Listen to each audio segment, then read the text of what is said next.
오늘 설교 제목은 나는 누구일까? 다음 주까지 두 주에 걸쳐서 함께 살펴보려고 그래요. 여러분은 누구세요? 옆 사람은 물어볼까요? 당신 누구세요? 뭐 또 그럼 또 나는 나예요 하면 뭐 할 말이 없긴 한데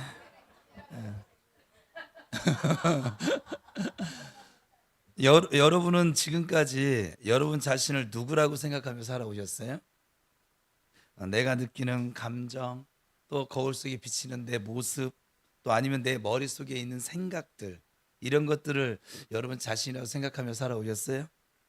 근데 여러분, 성경은 우리가 전혀 생각지 못한 방식으로 진짜 나를 정의를 하고 있습니다. 지난주에는 제가 어느 연로하신 선배 목사님이죠. 어, 그 목사님의 고백이 저에게 좀 다가왔어요.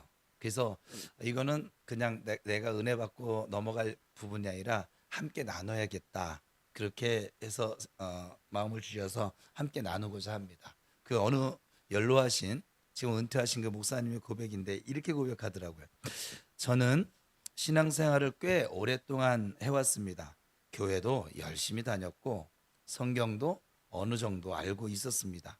하지만 진심으로 고백하자면 제 신앙은 머리로만 알고 있는 지식에 불과했습니다.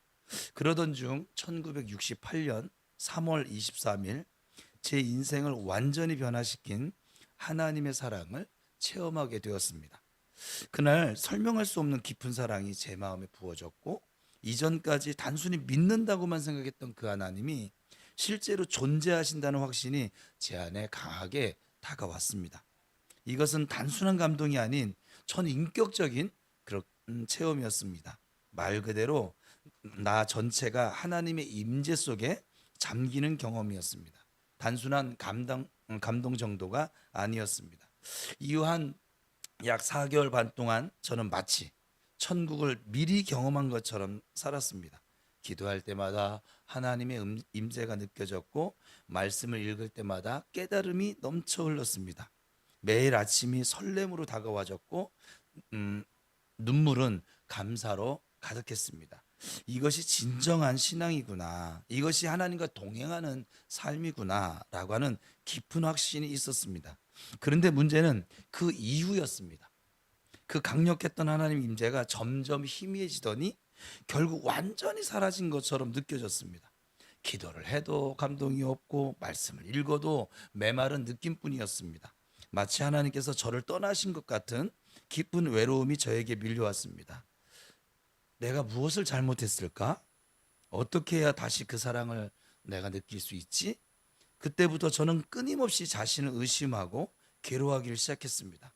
이후 몇 달간 감정의 막 롤러코스터를 경험했습니다. 신앙은 시작을 했지만 그 정체성과 중심이 나의 감정에 기초한 것이었기 때문에 내가 느낌이 없으면 믿음도 없는 것처럼 저에게는 느껴졌습니다.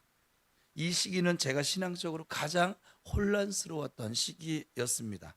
그러나 바로 그 영적 갈급함이 진정한 진리를 향한 여정의 첫걸음이 되었습니다.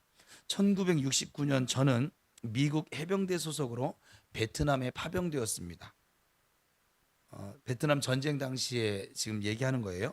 누구나 알다시피 전쟁은 끔찍한 경험입니다. 하지만 제게 가장 큰 전쟁은 총탄이 오가는 바깥의 전쟁이 아니라 내 안에서 벌어지는, 내 내면에서 벌어지는 영적 전쟁이었습니다. 주위에는 죄와 타락이 만연했습니다.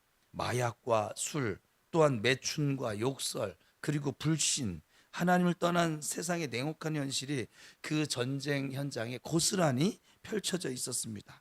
놀랍게도 그 어두운 상황 속에서 저는 더욱 간절하게 하나님을 찾게 되었습니다.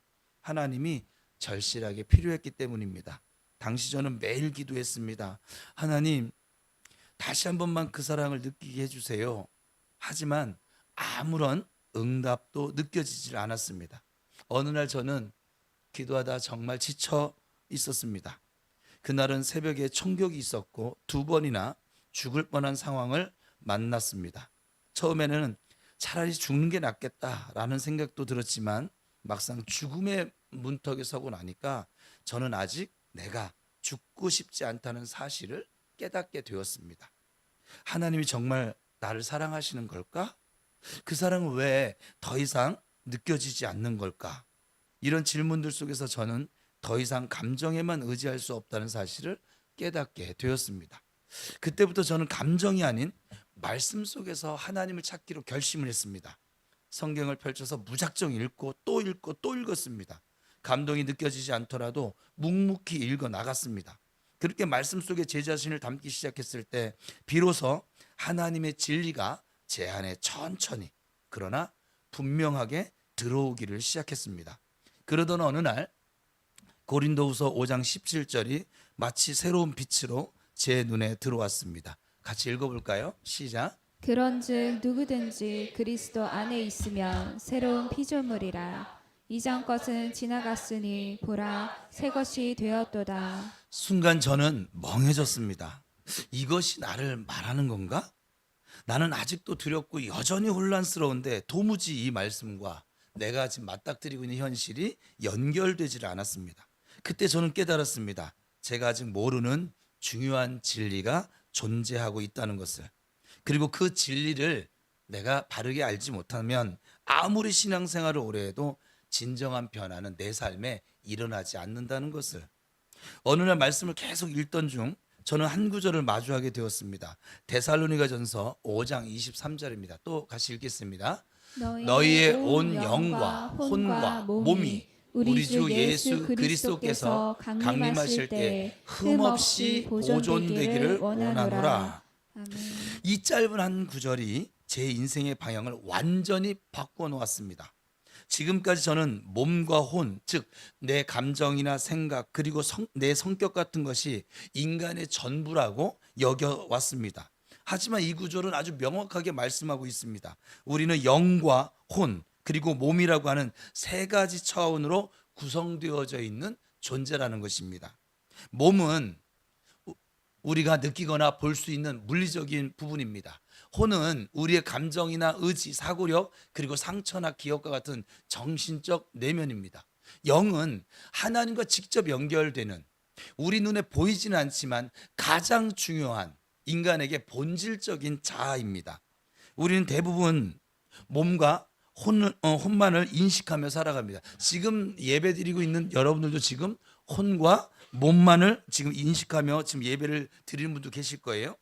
오늘 내 기분이 왜 이럴까? 나 왜 이렇게 예민해졌지? 나는 왜 이런 성격을 가지고 태어났을까? 막 이 모든 생각들은 바로 혼의 영역에 속하는 것이죠. 근데 성경은 이렇게 말씀합니다. 너의 진정한 정체성은 예수 안에서 거듭난 영 안에 있다라고 선포합니다. 그러니까 처음에는 이 개념이 너무나 생소하죠. 그러나 이내 깨닫게 되었습니다. 내가 진정 누구인지도 모른 채 어떤 이는 30년, 어떤 이는 40년, 어떤 이는 50년, 어떤 이는 70년 그렇게 살아왔구나. 영이라고 하는 본질이 내 안에 있다는 것을 지금까지 알지를 못했구나. 이 개념을 이해하는 순간 성경 전체가 새롭게 다가오기 시작했어요. 그리고 고린도후서 5장 17절이 다시 보였습니다. 다시 한번 읽어볼까요? 그리스도 안에 있으면 새로운 피조물이라. 이전 것은 지나갔으니 보라 새 것이 되었도다. 아멘. 여러분 이 목사님의 이 깨달은 이 고백이 여러분에게는 어떻게 들리세요?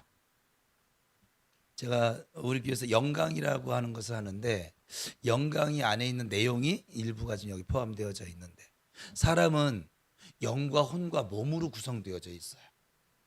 근데 혼과 몸은 우리가 느낄 수 있어요. 우리가 생각하는 거, 뭐 느끼는 감정 다 느끼잖아요. 그리고 몸이 아픈 거, 힘든 거 다 느끼잖아요. 그렇죠? 이건 느끼며 살아요. 근데 우리 영은 느끼며 살아요? 못 느끼며 살아요? 못 느끼며 살아요. 근데 여러분은 영이거든요. 여러분 예수 믿으면 구원 받습니다. 그럼 여러분 예수 믿으십니까? 그럼 여러분 구원 받았습니다.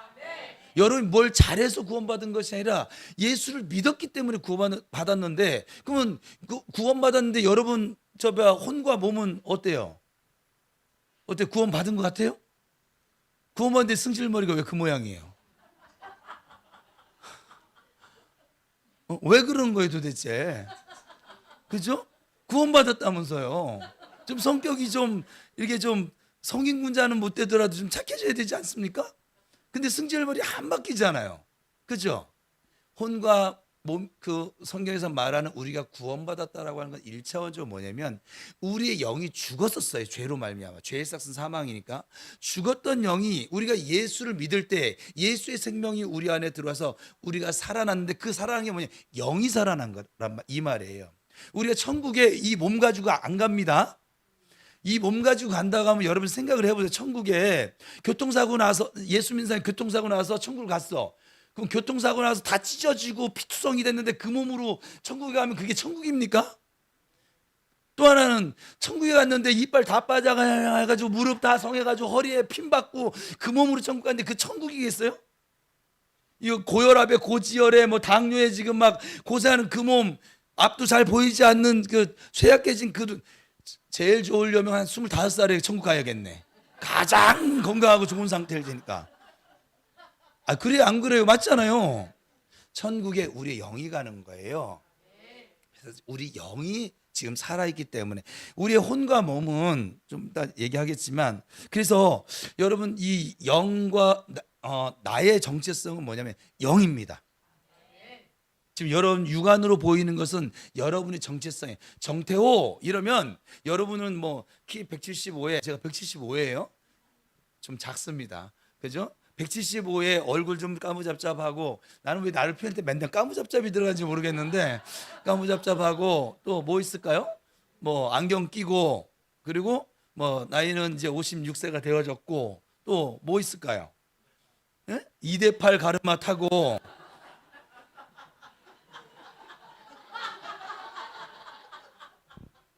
내 아이의 아빠고, 뭐 이런 것이 저인 것 같죠? 아니요, 이건 우리 이 땅을 살아가는 동안에 나의 모습인 것이고, 정태호 할 때 하나님은 내 영을 보신다고요.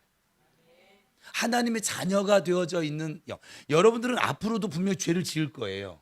왜냐하면 우리는 이 죄를 지을 수밖에 없는 이 육체를 지니고 있는 한 우리의 이 육체는 욕심을 따라 살고 안목의 정욕, 이생의 자랑, 또 이 육체의 정욕들을 자꾸 갈구하거든요. 식욕이 있죠, 성욕이 있죠, 또 성취욕이 있죠, 또 여기 운동 좋아하는 사람은 그 승부욕이 있죠, 그죠? 그냥 욕심 덩어리라 이 말이에요. 그리고 이기적입니다.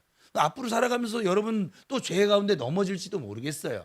근데 그 모든 죄를 누가, 예수 그리스도가 어디에서, 십자가에서 이미 그 값을 치렀다 안 치렀다.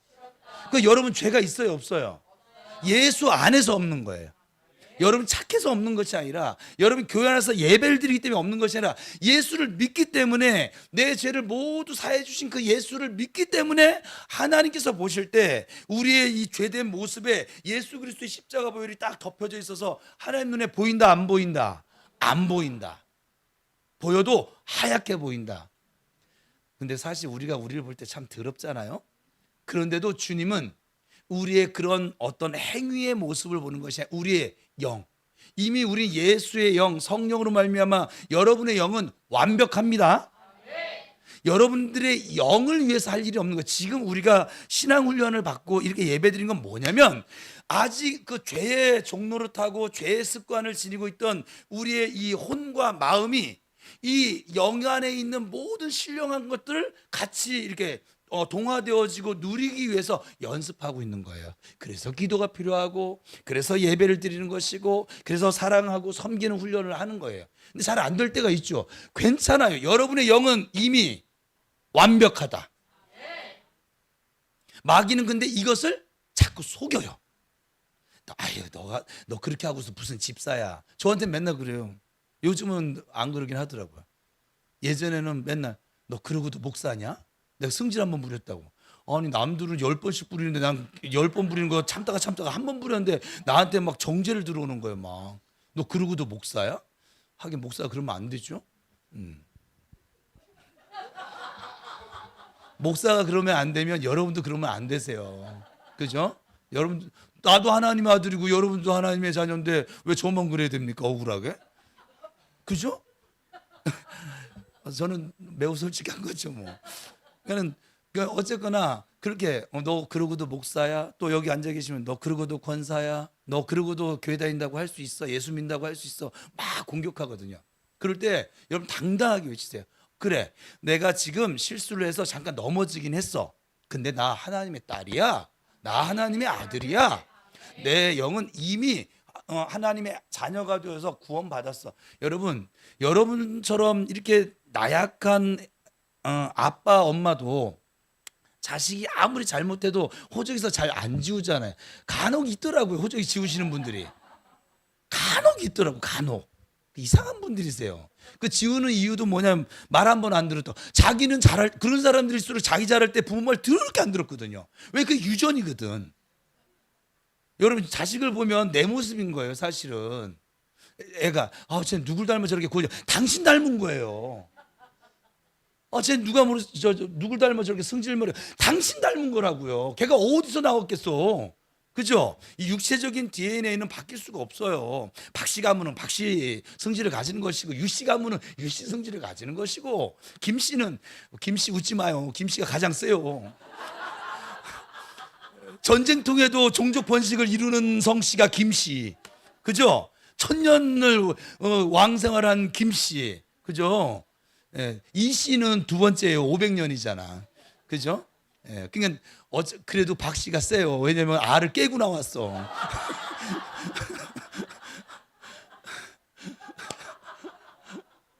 근데 그 외의 성씨는 더 강해요. 왜냐면 그 소수 민족을 가지고 버티고 있잖아, 지금. 그죠? 이 김이박의 이 등살에 버티고 있잖아요. 그죠? 그러니까 어쨌거나 여러분들이 이 육체적으로 아직 변화되지 못한 것이 여러분이 아니에요. 하나님은 지금 내가 기도를 잘 못하고 무언가를 잘 못하는 나를 보시는 것이 아니라 이미 예수 그리스도를 믿는 믿음 안에 성령과 함께 동행하고 있는 내 영을 보고 계시다고요. 하나님이 저한테 여러분을 얘기할 때 여러분의 행위를 얘기하지 않으세요. 제가 자녀가 넷이잖아요. 이 아이들이 하는 행위만 보면 전 벌써 얘들 다 쫓아버렸어요. 그냥 전부 다 쫓아버렸어요. 막내는 지금 11살이 귀엽잖아요. 귀엽긴 뭐가 귀엽습니까? 내쫓아버렸습니다. 여러분들은 일주일에 한 번 이렇게 보니까 귀엽죠? 일주일만 데리고 살아봐요. 우리 사모가 왜 머리가 휘어지는지 알게 될 거예요, 아마. 그런데 그럼에도 불구하고 우리가 주민센터 가서 이렇게 가족관계 증명서를 띄면은 어떻게 나와요? 쟤는 제 막내 아들로 나와요. 바뀌지 않아요, 신분이. 여러분들이 좀 죄 가운데 넘어지더라도 여러분들의 신분, 하나님의 자녀라고 하는 신분, 천국의 시민이 됐다는 시민권은 박탈되지 않습니다. 여러분이 예수님을 배반하지 않는 한, 여러분들이 예수님을 부인하지 않는 한, 예수님이 나의 모든 죄 때문에 십자가에 달려 죽으신 나의 주님이십니다, 이 고백이 사라지지 않는 한 하나님은 결코 여러분을 떠나지도 버리지도 아니하시는 신실하신 우리의 아버지이신 줄 믿습니다. 그래서 이 말씀은 바로 우리의 영에 대한 선언인 거예요. 새로운 피조물이 되어졌다. 우리 몸 예수 믿어 그대로잖아요. 근데 새로운 피조물이 됐대. 새 것이 되었대. 난 새 것이 아닌데 우리의 영이, 죽었던 영이 다시 산 영으로 새 것이 되어졌다, 이 말이에요. 즉 나의 감정이나 이 육체의 상태가 변하지 않아도 우리의 거듭난 영은 이미 완벽하게 변화되었다는 놀라운 사실을 말씀해주고 있는 것이죠. 세상은 감정과 행동을 기준으로 자꾸 나를 정의하려고 그래요. 나에 대해서 판단하고 말하려고 합니다. 하나님께서는 보이지 않는 영으로 나를 정의하십니다. 또 우리가 하나님의 자녀가 되어졌잖아요. 하나님은 무엇입니까? 영이십니다. 하나님은 영이시니 이렇게 말씀하시잖아요. 하나님이 영이신데 우리가 하나님의 자녀가 됐으니 우리는 뭐예요? 영인 거예요. 그렇죠? 제가 지금 억지 쓰고 있지 않아요. 하나님 여러분의 지금 정체성을 얘기해 주는 거예요. 여러분 이 정체성을 몰라서 맨날 저 마귀한테 속아가지고 나 같은 것이 이번 주는 죄를 많이 졌어. 주일날 이번 주는 못 가겠어. 참 언제는 죄 안 졌습니까? 예? 언제는 승질머리가 좋았습니까? 그죠? 누굴 보고 얘기해야 돼 이거?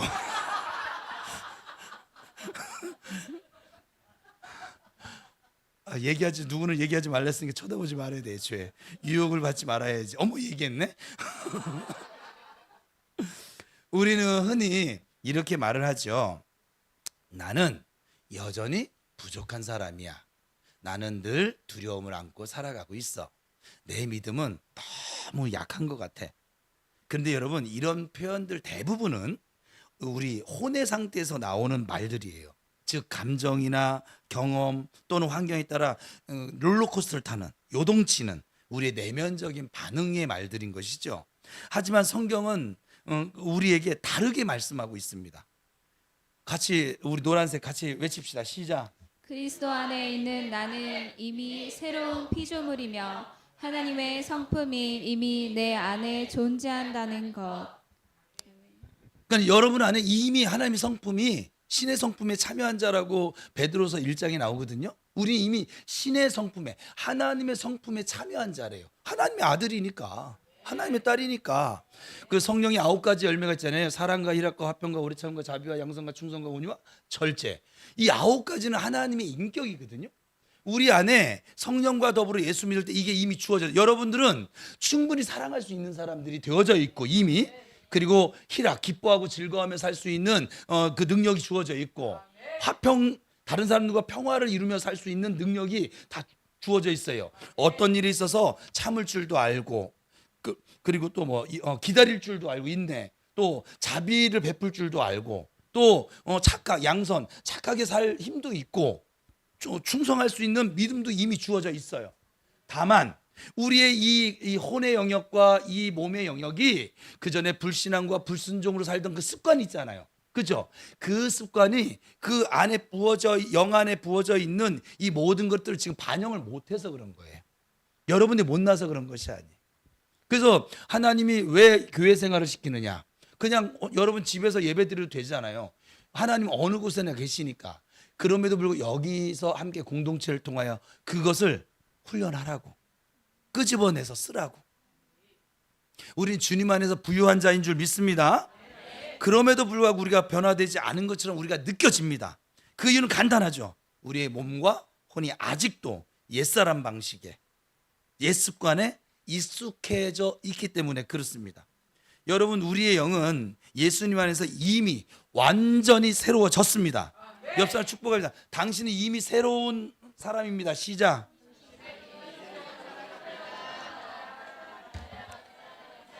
오랜만에 축복합시다. 당신은 이미 아시레입니다. 시작.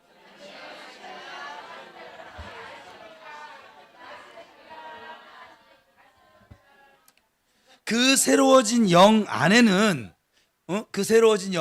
사랑과 평안, 그리고 능력과 믿음들이 이미 우리 안에 주어져 있다 이 말이에요. 하지만 우리의 혼이, 우리의 마음이 이러한 사실을 인식하지를 못하면 우리는 여전히 옛자 그대로, 나 원래 그래, 그러면서 살아가는 거예요. 나 정태호야. 이제 박은숙은 그래도 많이 마늘 먹었으니까 좀 빼고, 나 박은서야 막 또박씨네. 그러니까 난 원래 나 성격 원래 이래. 이 옛 습관을 그걸 버리지 못해서 그러는 거예요. 영에 지금 들어와져 있는 능력을, 그것을 다스리면은 그렇게 살 수 있는데 그렇게 하지 않는다 이 말에.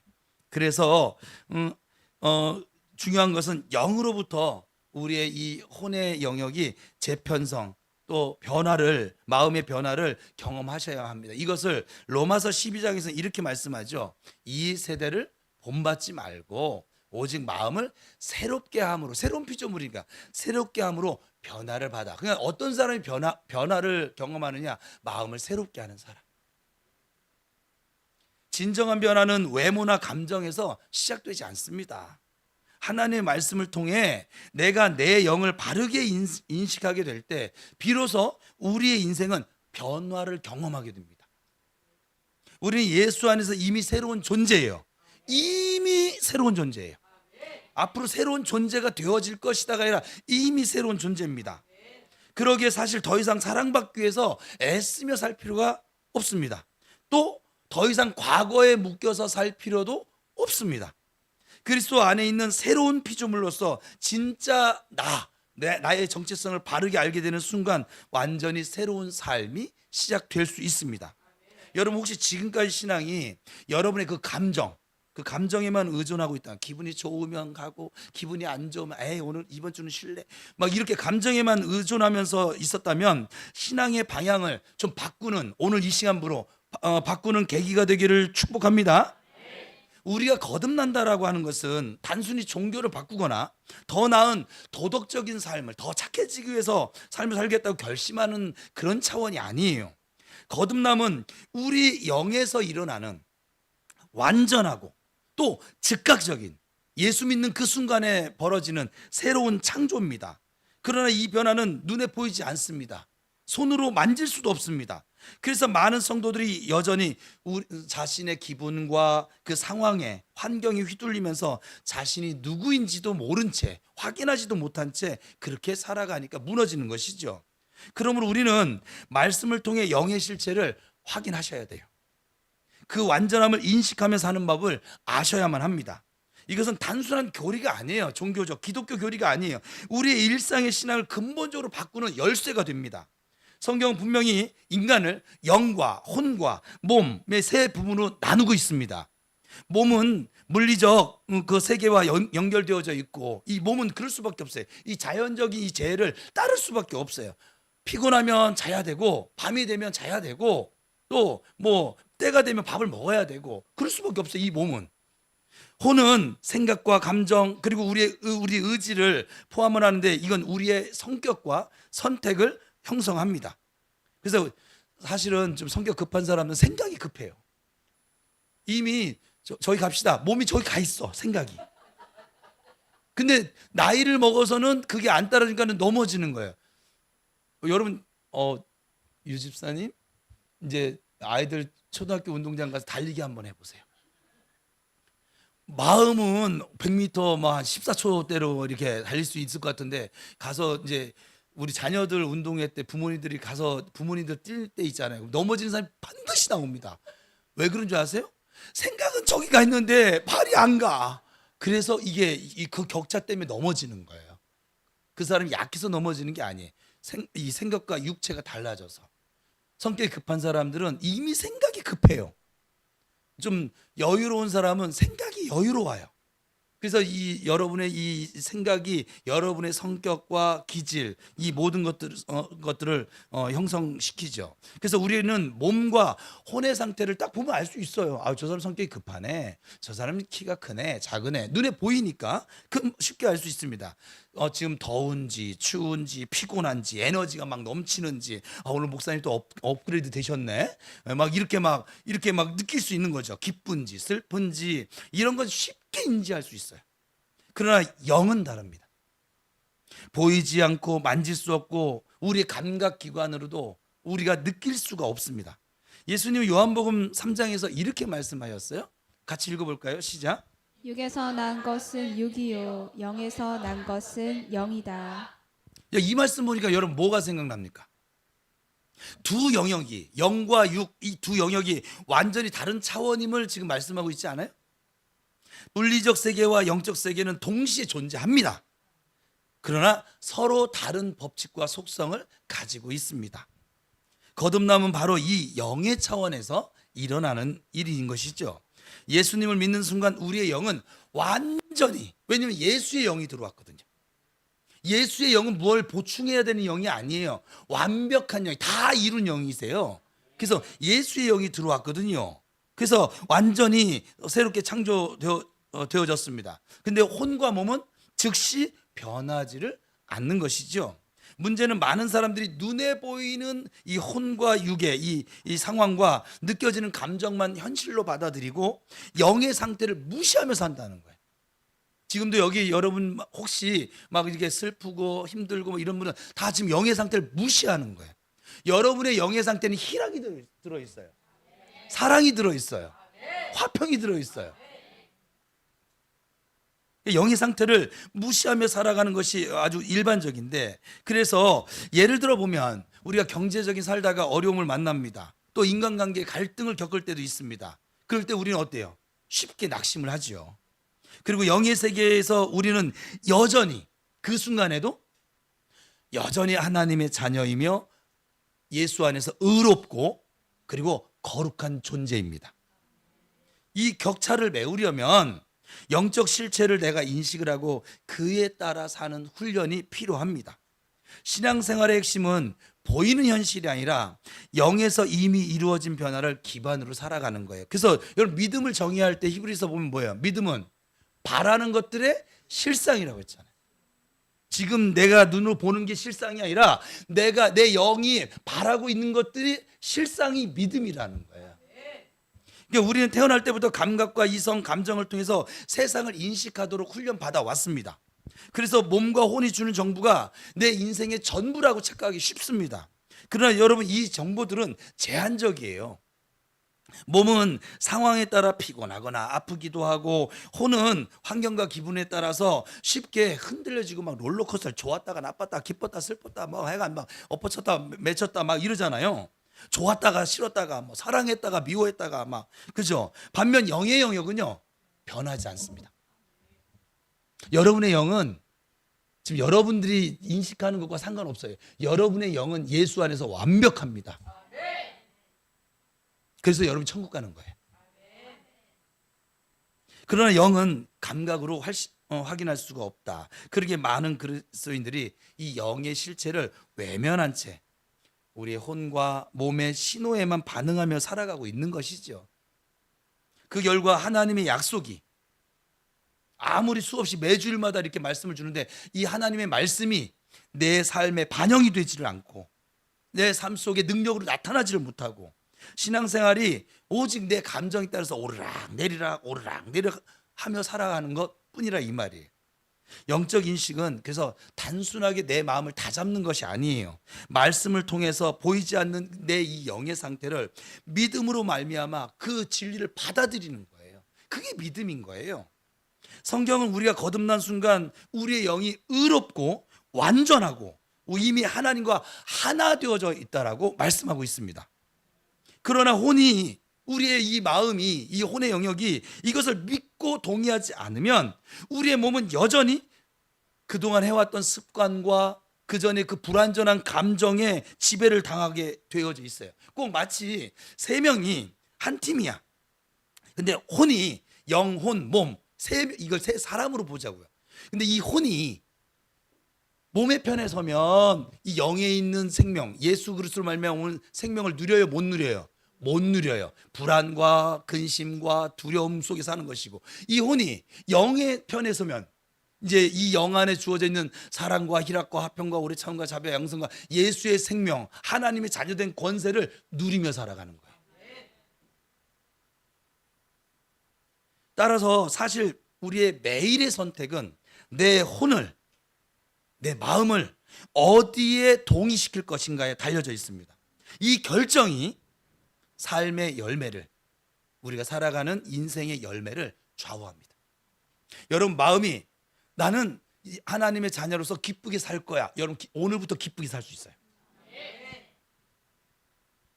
내 마음이 나는 하나님을 예배하며 살 거야. 여러분, 예배자로 설 수 있어요. 난 더 이상 이제 이 육체의 지배, 이 죄의 종로로 타던 습관대로 살지 않을 거야. 내 몸은 예수 안에서 건강에 외치며 살아가면 건강하게 살 수 있어요.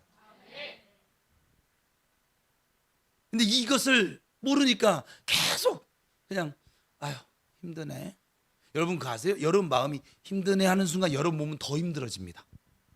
그 명령을 받으니까 나 외롭네, 우울증에 빠집니다. 근데 난 주님이 나와 함께 하시고 내게 은혜 주시니까 난 기뻐. 그 사람 우울증에 안 빠집니다. 그렇다면 보이지 않는 영의 상태를 우리가 어떻게 할 수 있을까요? 있어요. 야고보서 1장은 하나님의 말씀을 거울에 비유하거든요.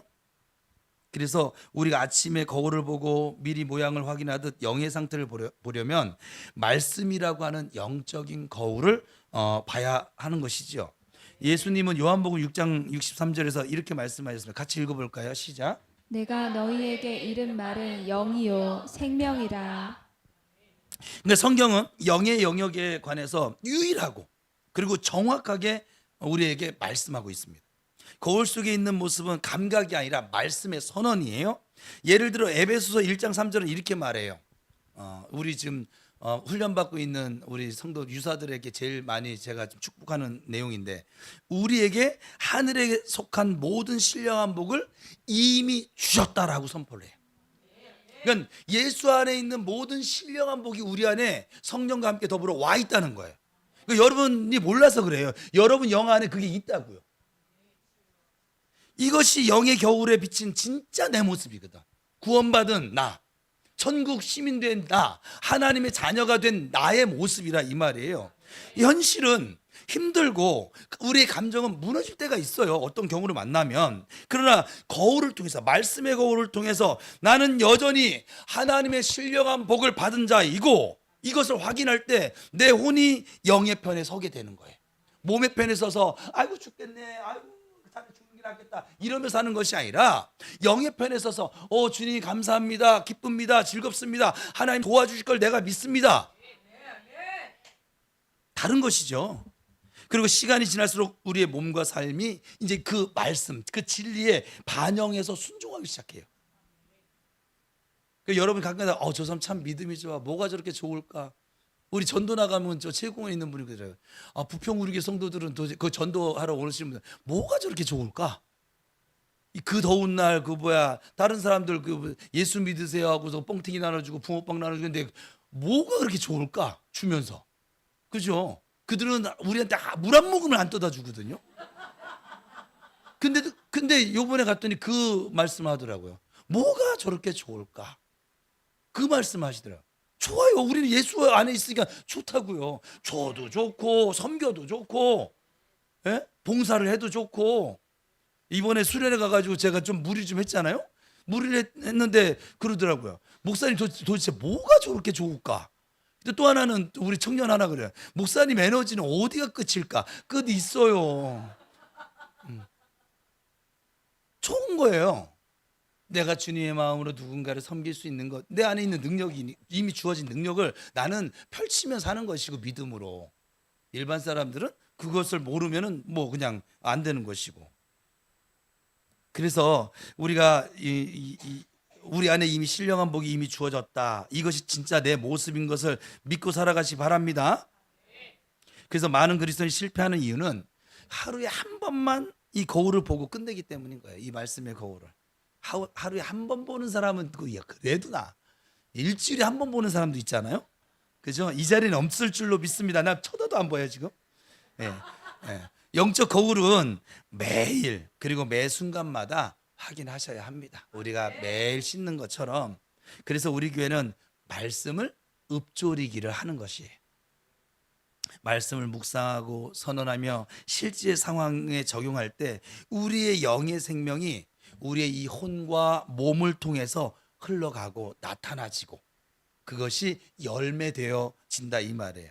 여러분, 거듭난 우리의 영은 예수님과 동일합니다. 여러분이 예수님과 동일하세요. 저는 이것이 저에게 와였어요.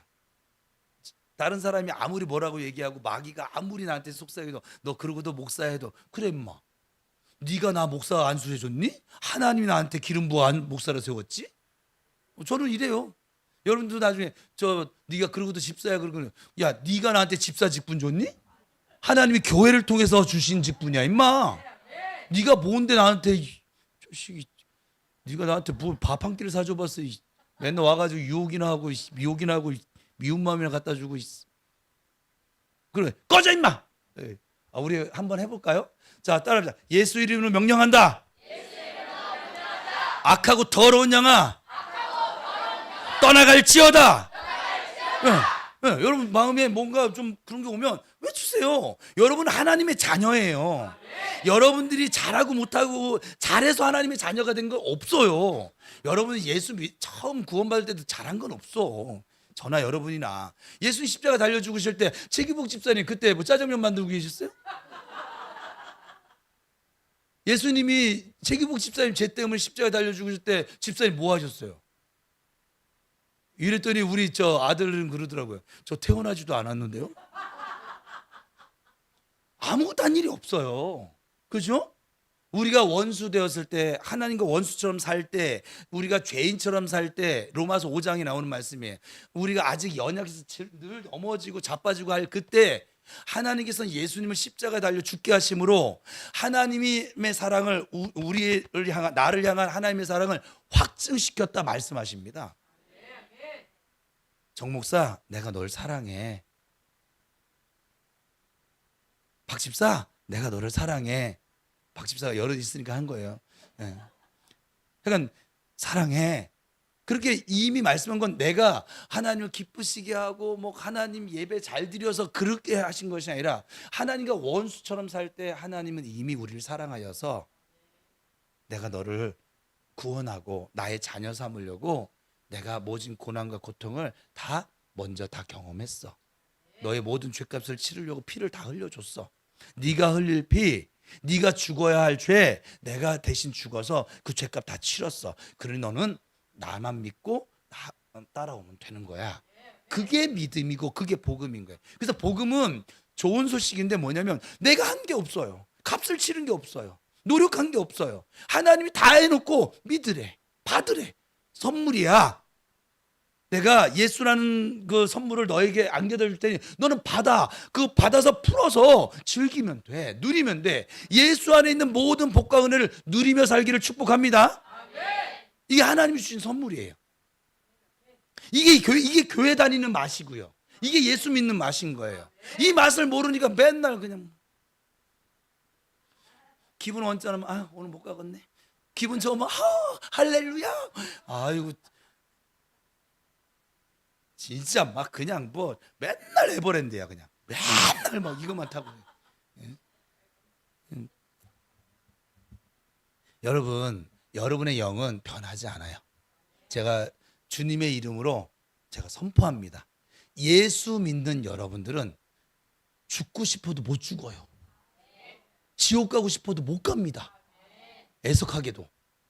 저는 여러분들이 그 이유는 무언가를 잘해서 교회 막 봉사를 많이 해서 그게 아니에요. 뭐 월드비전 아이들 그 도와서 그게 아니에요. 그거는 하나님 주신 은혜에 감사해서 우리가 나누어 주는 것뿐이고 여러분의 영은 예수 안에서 이미 완벽하게 구원받아서 어느 것도 해할 수 없다고 로마서 8장에서 하나님 선포하셨어요. 기품이나 높음이나 다른 아무 피조물이라도 하나님의 이 사랑, 자녀된 사랑, 이 구원받은 사랑에서 끊을 수가 없다는 거야. 여러분이 살다가 힘들 수 있어. 몸이 아플 수도 있어. 몸이 아픈 거예요, 잠깐. 근데 몸이 아픈 건 하나님이 아프게 하는 게 아니에요. 내가 몸 아프게 살았어. 과로하면서 살았고 먹지 말아야 할 거 몸에 안 좋은 거 먹으며 살았고. 그죠? 아니에요? 하나님 여러분 아프게 하셨다고 하신 분 이따가 목양실 따로 와서 얘기해 보세요. 나하고 논해 보자고요. 언제 하나님 아프겠습니까? 여러분들이 여러분 몸을 그렇게 사용했어요. 그렇지 않아요? 아, 이거 동의를 못 하시는 표정들인데? 여러분들이 여러분의 몸을 그냥 막 굴렸다고요. 하나님은 저녁이 되면 모든 일을 멈추고 쉬라고 그 아세요? 저녁에 우리가 잠자는 동안 우리 몸이 재생을 합니다. 다시 의사들이 말을 하는데 잘 때 멜라토닌도 나오고 뭐도 나와서 우리 그 아주 여러분 이 육체 때는 샤워를 하고 씻잖아요. 매일. 그죠? 뭐 간혹 안 씻는 사람도 있긴 하지만 하여간 뭐 씻잖아요. 근데 여러분 뇌는 어떻게 씻을까? 여기 있는 찌꺼기를. 오로지 잠잘 때. 그래서 하나님이 밤을 만드신 거예요. 잠잘 때 우리 뇌에 이걸 씻지 못한 사람이 이제 뇌출혈, 뭐 뇌경색, 뭐 이렇게 나가는 거예요, 그냥. 무슨 말이 되셨어요? 그러니 우리는 밤에 전기를 발명해가지고서 만들어 놓고서 밤새도록 일을 하잖아. 또 어떤 사람은 밤새도록 일을 하는 사람 그래도 조금 나은 것 같아, 내가 생각할 때는. 뭐 운동도 되는 게 있으니까. 근데 밤새도록 술 퍼먹잖아요. 어? 얘도 못 쉬게 하고 얘도 못 쉬게 하고 그리고서는 나 건강하게 살기를 원합니다. 아이고 참. 여러분 건강하게 살기를 원하세요? 좋은 거 드세요. 저녁에 잠 잘 주무시고. 여러분들의 영은 이 몸의 지배를 받지 않아요. 사실은 이 몸이 영의 지배를 받는 게 정상이에요. 영이 혼을 다스리고 혼이 몸을 다스리거든요. 그래서 마음의 생각이 어떠하면 잠언서에 보면 마음의 생각이 어떠하면 그 위인됨이 나타난다. 그러니까 우리의 이 몸에 나타나는 우리의 위인됨은 뭐냐면 마음 먹기에 달려져 있다는 거예요. 근데 그 마음을 주장하는 게 뭐냐면 영이란 말이에요. 근데 영을 인식을 못하고 살면 이 마음은 약해 빠져서 완전하지 못해서 슬프다가 기뻤다가 자꾸 롤러코스터를 탄다 이 말이에요. 그래서 여러분 이 마음을 이 영의 편에 두고 살아가시기를 축복합니다. 옆 사람 축복합시다. 당신 죽을래? 죽을 수도 없어. 시작.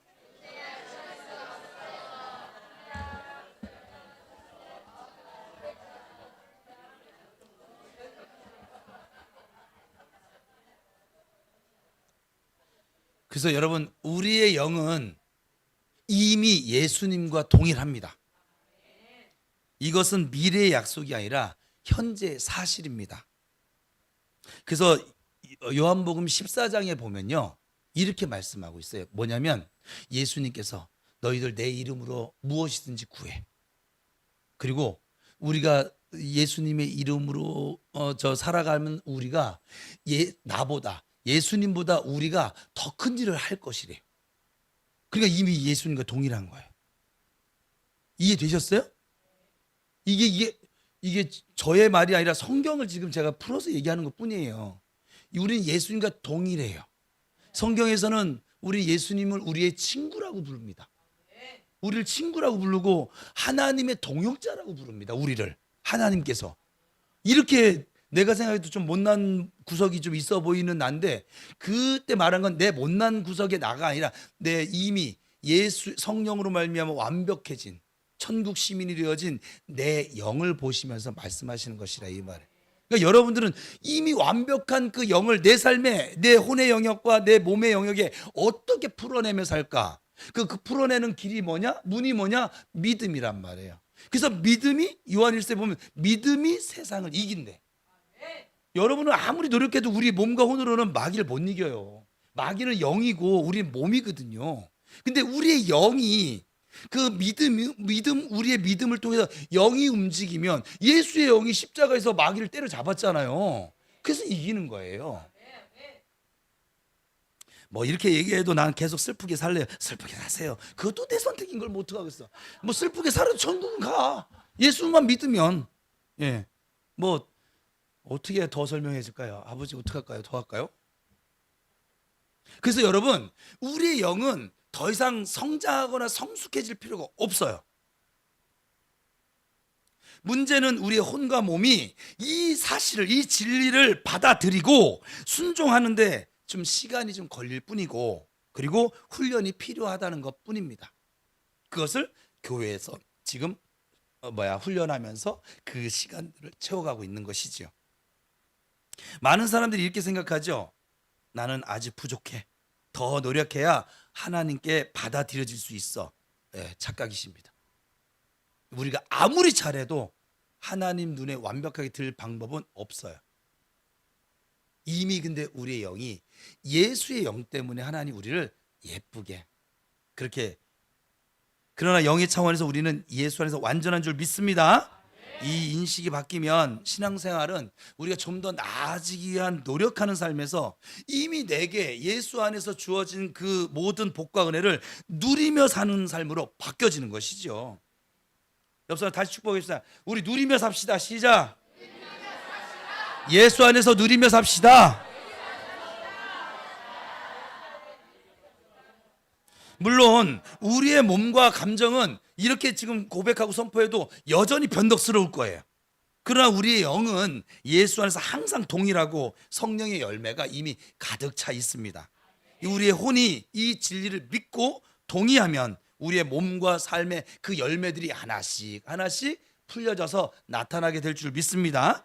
따라서 우리의 목표는 영을 성장시키는 것이 아니라 우리의 혼의 영역에 이 혼의 영역에 말씀으로 채워서 말씀으로 변화시켜서 우리의 삶에 우리가 살아가는 인생길에 하나님의 약속의 말씀이 흘러나오게 하는 것이죠.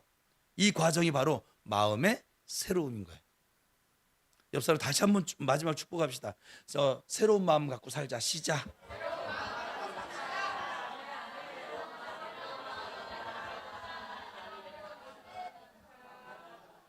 그래서 영의 완전함을 인정하고 혼이 그 편에 서게 될 때, 영의 편에 서게 될 때 우리는 환경이나 감정에 쉽게 흔들리지 않는 삶을 살아가게 됩니다. 견고한 삶, 든든한 삶, 담대한 삶. 우리 모두 말씀 읊조리기를 통해서 예수 안에서 이미 우리 영 안에 주어진 신령한 복과 은혜를 믿음으로 말미암아 풀어놓아 다니게 하고 누리며 살아가시기를 주님의 이름으로 축원합니다. 그래서 금주 따로 광고 안 올릴 거예요. 금주 읊조리는 말씀은 고린도후서 5장 17절 오늘 본문입니다. 여러분 새로운 피조물입니다. 이것도 잘 모르겠으면 난 새로운 피조물이야. 다 이전 것은 지나갔으니 몰라도 돼. 나는 새로운 피조물이야. 나는 이미 구원받은 백성이고 나는 완벽한 영을, 예수의 영을 지닌 사람이야. 슬픈 감정 오고 너 꺼져. 내가 예수 그리스도 명령한다. 꺼져. 나는 기쁘게 살 거야. 나는 감사하며 살 거야. 나는 행복하게 살 거야. 왜? 그런 권세와 자격이 이미 주어져 있거든요. 여러분 손에 그 키가 주어져 있다고. 예수라고 하는 키가 주어져 있다고요. 우리 함께 고백하며 선포합시다. 오늘 본문 고린도후서 5장 17절 이번 주 읊조리는 말씀이에요. 시작. 그리스도 안에 있으면 새로운 피조물이라. 이전 것은 지나갔으니 보라 새 것이 되었도다. 자, 한 번 더 선포하겠습니다. 그리스도 안에 있으면 새로운 피조물이라. 이전 것은 지나갔으니 보라 새 것이 되었도다. 아멘. 자, 그다음 또 고백하겠습니다. 시작. 나는 주 안에서 이미 새로운 피조물입니다. 나는 주 안에서 이미 신령한 복을 받은 성도입니다. 다시 한번 선포하겠습니다. 시작. 나는 주 안에서 이미 새로운 피조물입니다. 나는 주 안에서 이미 신령한 복을 받은 성도입니다. 아멘. 여러분들이 앞으로의 삶에 이 분명한 정체성을 가지고 살아갈 때 여러분의 삶에 예수의 영으로 더불어 이미 주어진 것들, 그 신령한 복과 은혜들이 풀어놓아 다니게 되어지는 그런 복된 삶 살아가시기를 주님의 이름으로 축원합니다. 다음 주는 2탄 하겠습니다. 기도하겠습니다.